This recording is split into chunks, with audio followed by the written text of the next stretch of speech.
Masahiro Sakurai is a talented game designer, there's no question about it. Proof being that every single Super Smash Bros. Game, other than the original and the N64, has been sold for more than 7 million units, and that Brawl is still the fastest selling game in Nintendo history. Although he is known for those fighting games, I would argue that he makes even better platformers, as he is of course the man behind the Kirby franchise as well. The Kirby games succeed so very well in making playful yet challenging side-scrollers, sometimes adding some creative gimmicks, like in Canvas Curse or in Epic Yarn. In Kirby's Return to Dreamland, the developers at HAL Laboratory brought Kirby back to his origins, while adding a very refreshing cooperative mode where the added players could control King Dedede, Meta Knight, and a Waddle Dee, along with different color iterations of the main character.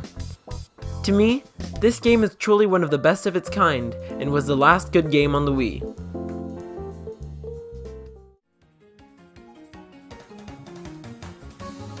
In Kirby's Return to Dreamland, the story is pretty simple.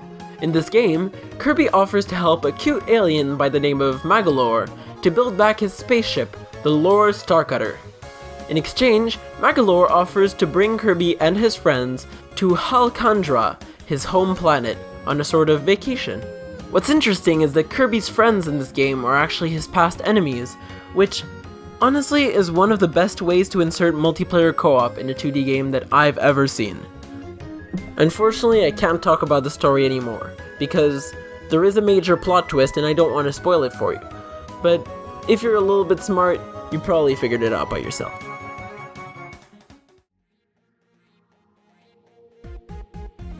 So let's hop right into the gimmick of the game, which is the best part in any Kirby game, the copy abilities. If you don't know what a copy ability is, it's when Kirby inhales an enemy and takes his superpower. Well, all of the copy abilities from previous Kirby games are still there, along with some new ones. The Leaf, the Whip, the Water, and my personal favorite, the Spear, which I've been kind of practicing a little bit so that I can get better at it. Along with these new copy abilities, there are now super abilities that all have their own special cutscene. They're all amazingly fun to use, and they lead to sub-levels that you have to be extra quick and talented to beat. In my opinion, it's a great addition to this game, and I hope they use it in future Kirby games as well.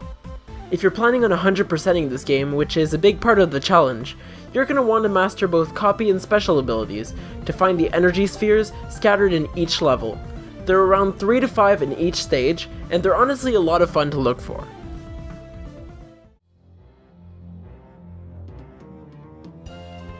This Kirby game has one of the best level designs I've seen in any 2D platformer I've ever played.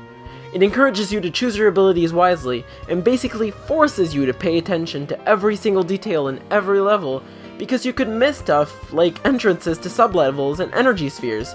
Every level is so well designed, and this is not a game you'll want to go fast on. This game is also very pretty.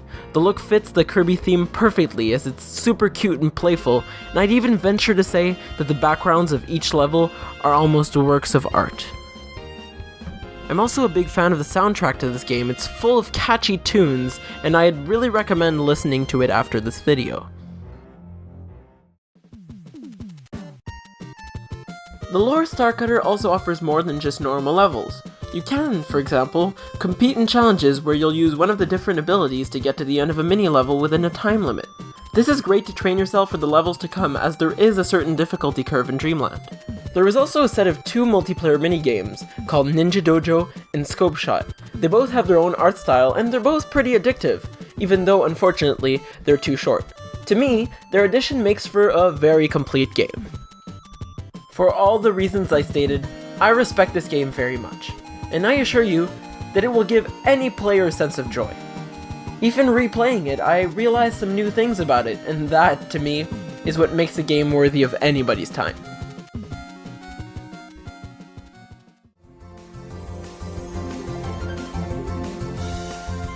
Thank you guys so much for sitting through another video. You might have realized that I've changed some things here and there with the PerfectQuest formula, making it shorter, removing most scripted parts, etc, etc. Honestly, I'm still trying to make this series, well, perfect. So if you have any feedback on it, it would be greatly appreciated. If you still haven't watched the series of Triforce Versus I was on, go ahead and binge watch it. The finale is approaching really quickly. And with all that, I'm done. Bye!